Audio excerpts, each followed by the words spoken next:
Hello, আজকে আমি পনির অন্যরকম রান্না করবো। দেখো, পনির ছোট ছোট করে আমি পিস করে নিয়েছি কেটে পনির ভাপা বানাবো। তার জন্য আমার কি কি লাগবে: দুটো কাঁচা লঙ্কা, পোস্ত বাটা, নারকেল বাটা, আর হচ্ছে সর্ষে। এর মধ্যে আমি দুটো কাঁচা লঙ্কা দিয়েছি। তাই এইটা এখন আমি এর উপরে দিয়ে দেবো, পনিরের পরে। তা এখন আমি এই পোস্ত বাটা পনিরের মধ্যে দিয়ে দিয়েছি, নারকেলটা বেটে নিয়েছিলাম, নারকেল বাটা আর সর্ষে আর দুটো কাঁচা লঙ্কা এর সঙ্গে আমি বেটে নিয়েছি, শিলে বেটে নিয়েছি। আর মিক্সিতে বাটলে হয়, কিন্তু মিক্সিতে তোমার পুরোটা হয় না, ফিনিশিং হয় না। এজন্য আমি শিলে বেটে নিয়েছি। আর আছে তোমার সামান্য হলুদ দেবো, এটা বেশি হলুদ দিতে নাই। আর আমি যেহেতু আগে একটু সর্ষে বাটায় অল্প নুন দিয়েছিলাম, এই জন্য আমি আরেকটু অল্প নুন দিচ্ছি।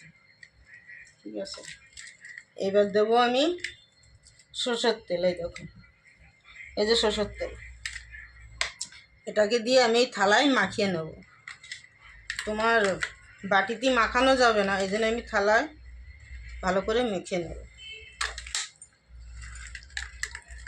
এভাবে মেখে নিয়ে একটা বাটিতে আমি যেটা ভাপা দেবো ওইটা আমি ঢেলে দেবো। তো দেখো, আমার মাখানো হয়ে গেছে। আর নুন তোমরা যেরকম খাবো এরকম পরিমাণ মতন দিয়ে দেবে আর কি। ঠিক আছে, এখন আমার এই দেখো মাখানো হয়ে গেছে। এখন আমি যে বাটিতে ভাপা দেবো, স্টিলের বাটি, এই বাটিতে আমি দিয়ে দেবো।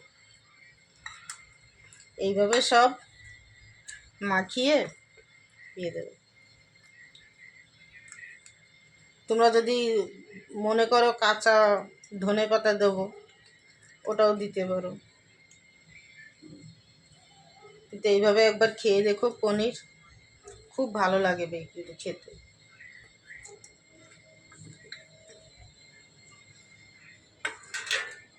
তো এটা এরকম হয়ে গেছে। এবার আমি একটু উপর দিয়ে আর একটু তেল দিয়ে দেবো। ঠিক আছে, বেশি দেবো না, বেশি দিলে আবার তেল তেল হয়ে যাবে। আর এই যে কাঁচা লঙ্কাটা ভেঙে এরকম দিয়ে দেবো। এতে কিন্তু আমি দেবো না, জল দেবো না, পনির নরম তো এমনি জল হয়ে যাবে। এরপরে আমি এটা ঢাকনা দিয়ে ঢেকে দিচ্ছি। দেখো, আমি কড়াইতে জল দিয়েছি, জল দিয়ে যে টিফিনের ভিতরে পনিরটা মাখিয়ে দিয়েছি। এবার এই ভিতরে আমি এরকম দিয়ে গ্যাসটা কম করে দেবো। আর এই নোড়াটা দিয়ে আমি চাপা দেবো, চাপা না দিলে না ওটা উল্টে চলে যাবে।